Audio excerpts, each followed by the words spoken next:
우리 함께 사도신경으로 신앙 고백하시겠습니다. 나는 전능하신 아버지 하나님 천지의 창조주를 믿습니다. 나는 그의 유일하신 아들 우리 주 예수 그리스도를 믿습니다.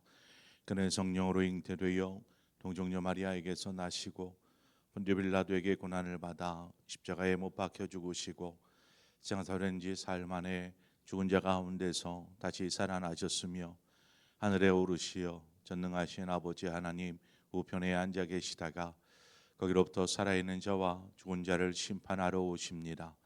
나는 성령을 믿으며 거룩한 공교회와 성도의 교제와 죄를 용서받는 것과 몸의 부활과 영생을 믿습니다. 아멘. 우리 함께 찬송가 521장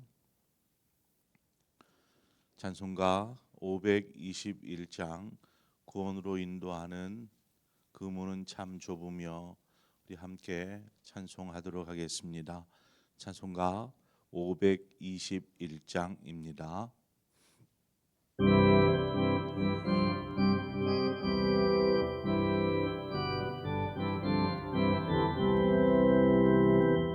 구원으로 인도하는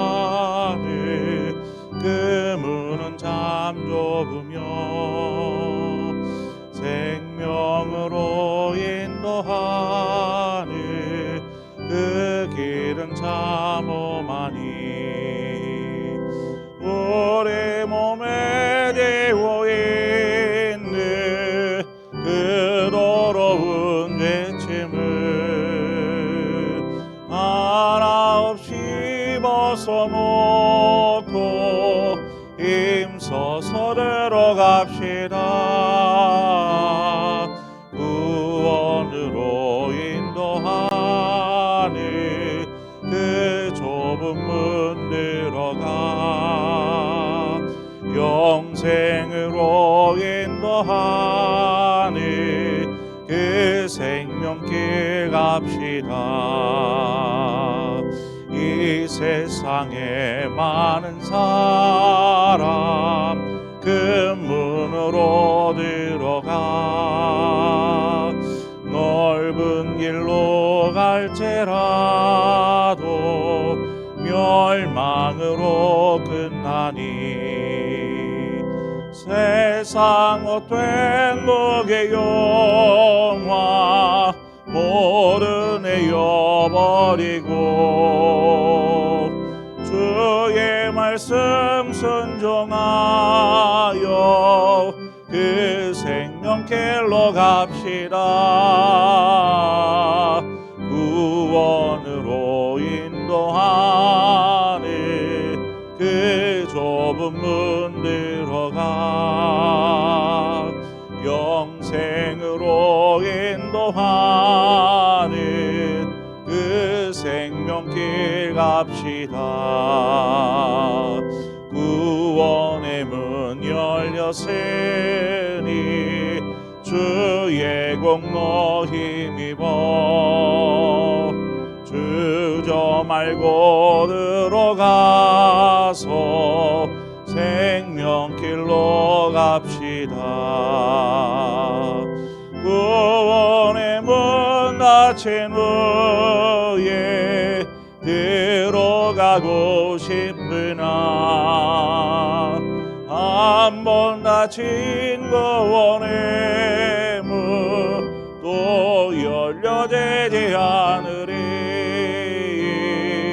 구원으로 인도하는 그 좁은 문 들어가 영생으로 인도하는 그 생명길 갑시다. 하나님 말씀 보겠습니다. 욥기 5장 1절에서 7절의 말씀입니다. 욥기 5장 1절에서 7절의 말씀 우리 한 절씩 교독해서 보겠습니다. 너는 부르짖어 보라. 내게 응답할 자가 있겠느냐? 거룩한 자 중에 내가 누구에게로 향하겠느냐?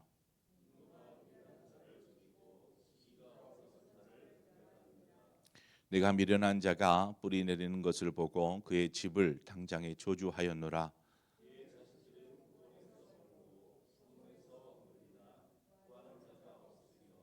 그가 추수한 것은 줄인 자가 먹되 덫에 걸린 것도 빼앗으며 올무가 그의 재산을 향하여 입을 벌리느니라.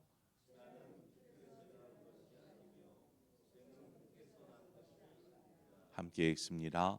사람은 고생을 위하여 나서니 불꽃이 위로 날아가는 것 같으니라. 아멘.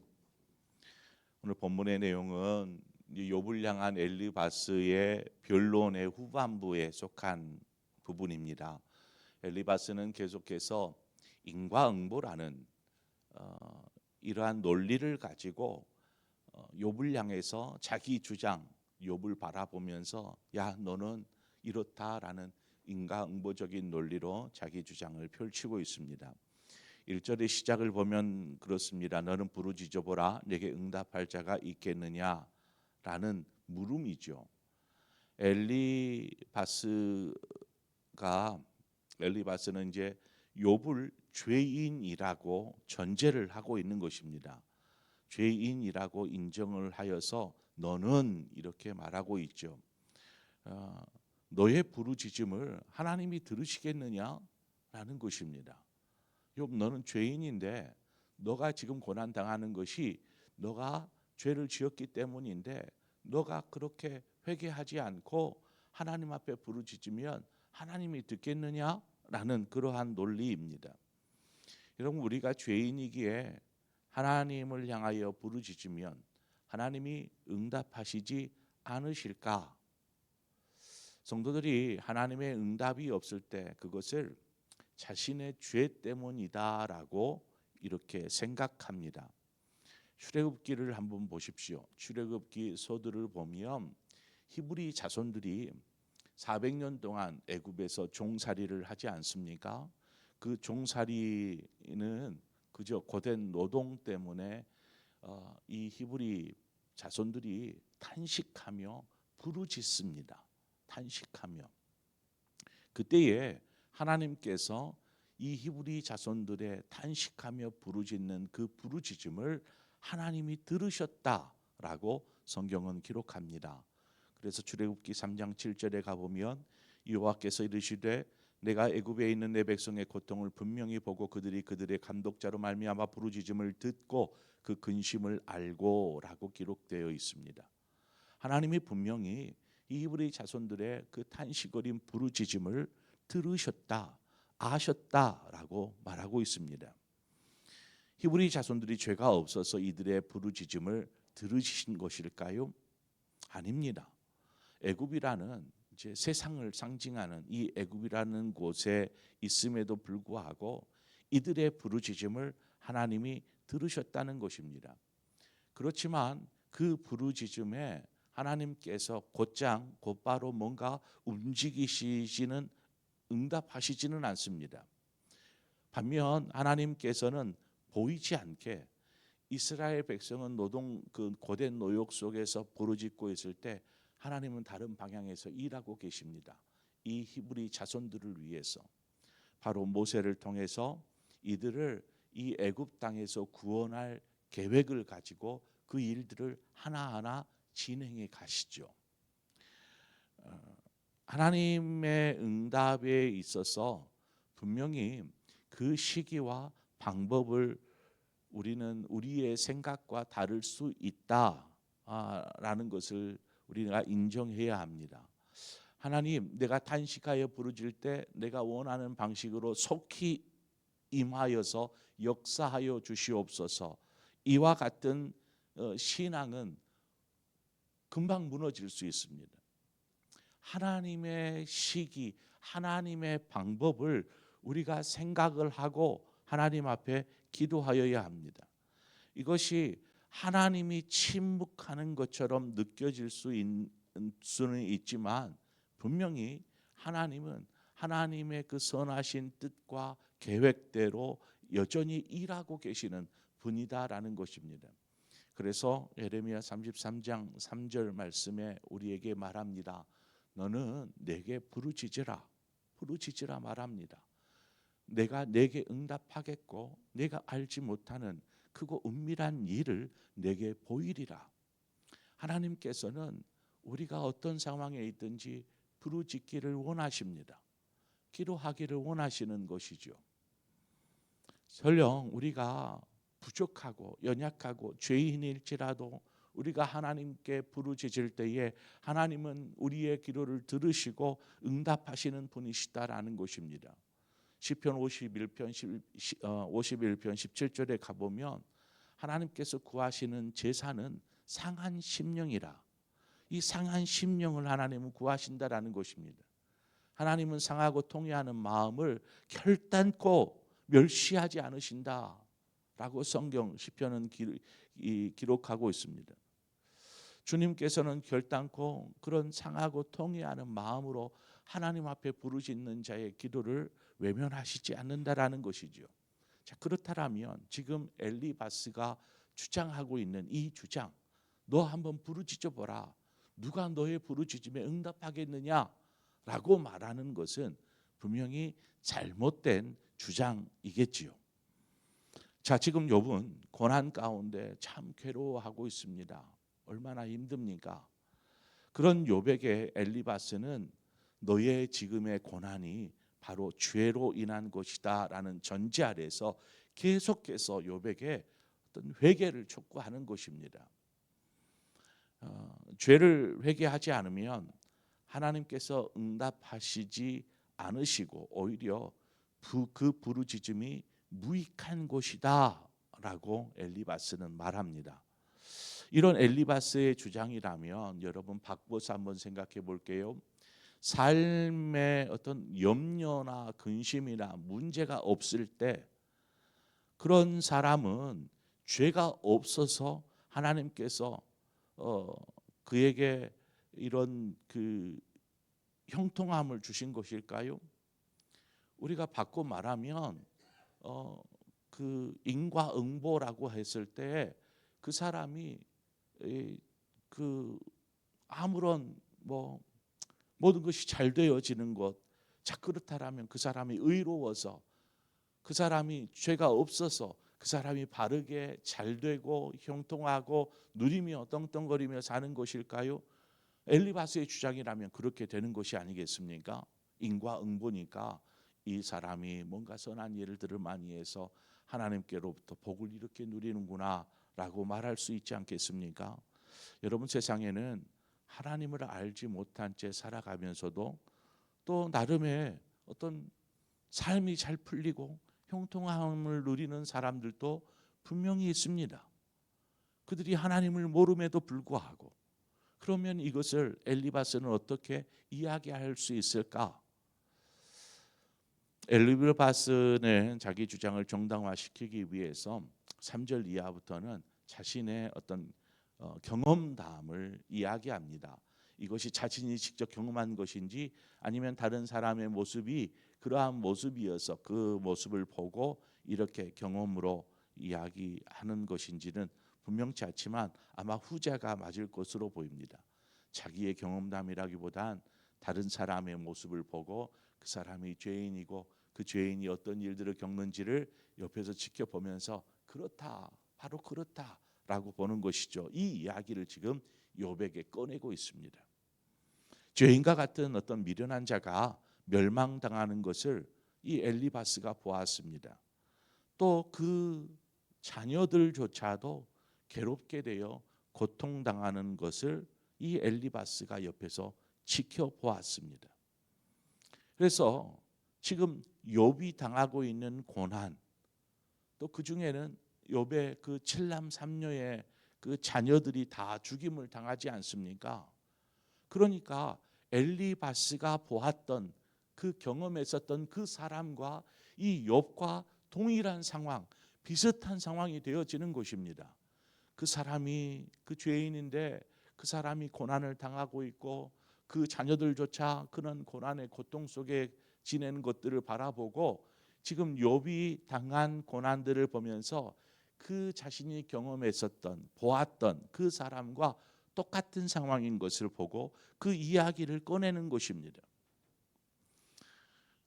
여러분, 아무리 그 욥이 큰 잘못을 했다 손 치더라도 그래서 고난을 당하는 것이라 할지라도 이제 그 욥을 위로하기 위해서 온 친구가 뭔가 다가가서 그의 그 근심 어린 아픔과 고통을 좀 어루만져 주고 또 위로해 주고 뭐 이렇게 해 주어도 좀 부족할 상황인데 그저 자신의 어떤 이성적인 잣대, 자신의 어떤 경험 혹은 뭐 인과응보라는 그 논리의 가치관 이것을 가지고 지금 그 고난 속에 있는 욥에게 이 정죄와 또 질책을 하고 있는 것입니다. 너 지금 이 고난이 어디서 온 거냐? 너 죄 때문이야. 한번 생각해봐. 라면서 계속해서 질책하고 있는 이 엘리바스의 말을 듣는 욥이 어떤 마음이겠습니까? 그렇지 않아도 너무나 속이 상하고 힘들고 어렵고 곤란 속에 있는데 엘리바스가 와서 여기에다가 불을 지피는 것입니다.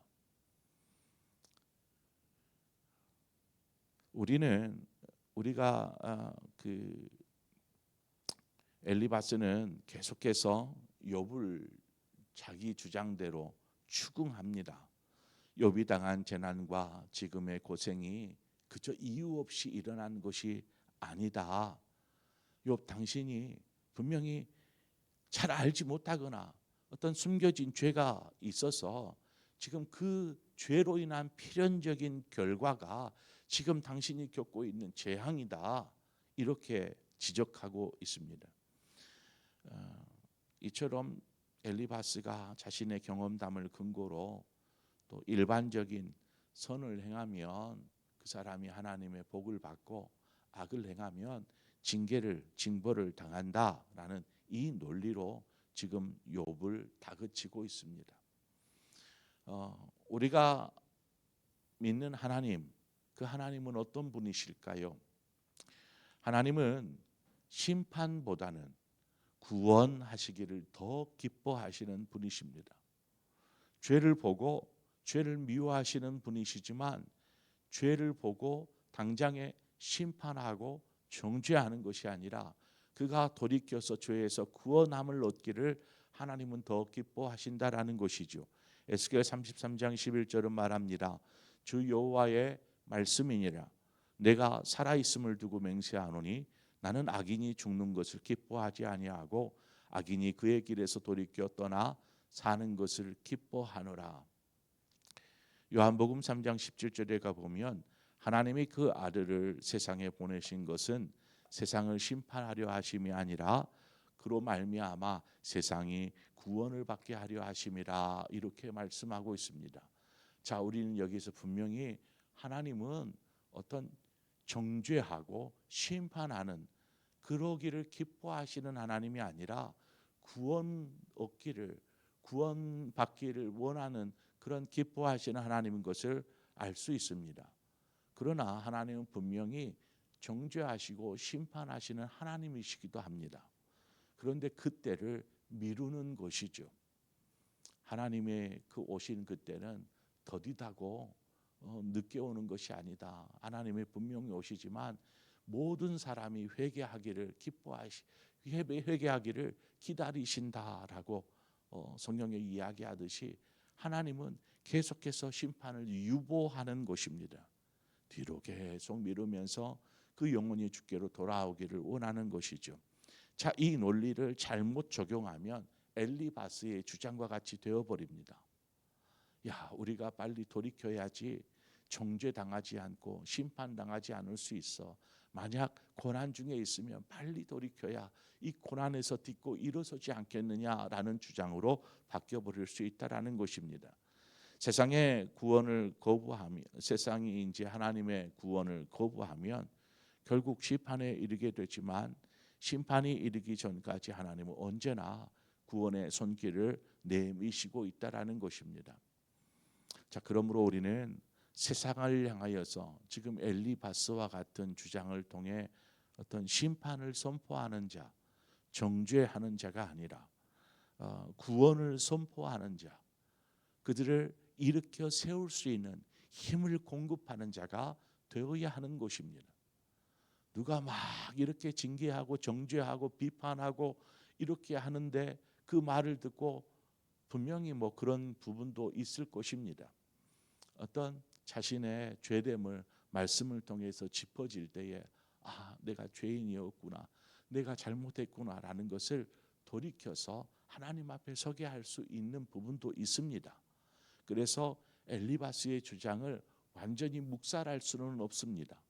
그렇지만 우리가 우리의 주변에 있는 고난당하거나 아픔 속에 있는 영혼들을 찾아갈 때에 그들에게 당신이 그거 뭔가 잘못한 게 있는지 몰라, 그러니까 회개해야 돼, 부르짖어야 돼, 뭐 이렇게 그들에게 뭐 협박 아닌 어떤 그렇게 할 것이 아니라 그들에게 정죄를 선포하는 자가 아닌 구원을 선포하는 자, 하나님께서 당신을 일으켜 세워주실 것입니다. 하나님 앞에 서십시오. 기도하십시오. 하나님이 들으십니다. 이처럼 하나님의 구원을 선포하는 저와 여러분의 입술이 되어지기를 원합니다.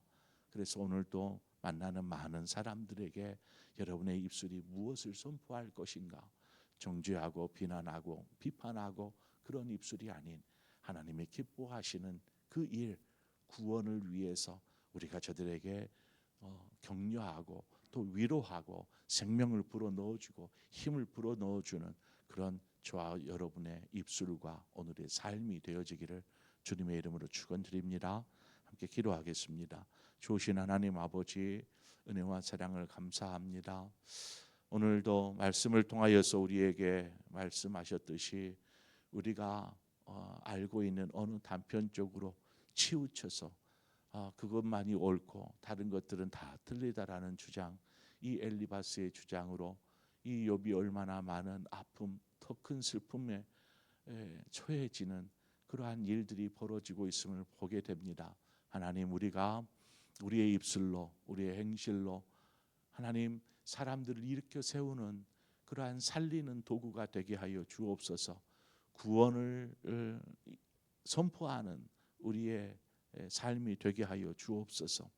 설령 그것들이 죄로 인하여서 시작된 것일지라도 우리가 이것을 정죄하기 이전에 그를 일으켜 세우기 위해서 위로하고 다시금 주께로 돌아올 수 있도록 힘줄 수 있는 그런 우리의 신앙이요 삶이 되어지기를 원합니다. 오늘도 만나는 사람들에게 우리가 한마디 한마디 말을 건넬 때에도 하나님 우리에게 살리는 입술을 허락하여 주시옵소서. 그래서 살리는 죽이는 자가 아니라 살리는 오늘의 삶을 살게 하여 주시옵소서. 예수님의 이름으로 기도합니다. 아멘. 오늘 이 시간 말씀을 생각하면서 하나님, 우리가 엘리바스와 같이 고난당하는 자를 보고 그를 정죄하고 비판하고 하는 그런 그 죽이는 자가 아니라 살리는 자로 살게 해 주십시오. 말 한마디 한마디에 우리에게 생명이 흘러가게 하여 주시고 복음이 흘러가는, 그래서 구원을 선포하는 우리의 입술이요 마음이고 오늘의 삶이 되게 하여 주시옵소서 하는 마음으로 이 시간 함께 기도하고 더불어서 우리의 신앙을 위해서, 우리의 삶을 위해서, 특별히 가정을 위해서 함께 기도하고 또 여러분 각자의 기도의 제목으로 기도하시다 자유롭게 돌아가시겠습니다. 함께 기도하겠습니다. 좋으신 하나님 아버지, 하나님 이 새벽에도 우리를 불러주시고 또 하나님 앞에 서게 하여 주셔서 감사합니다.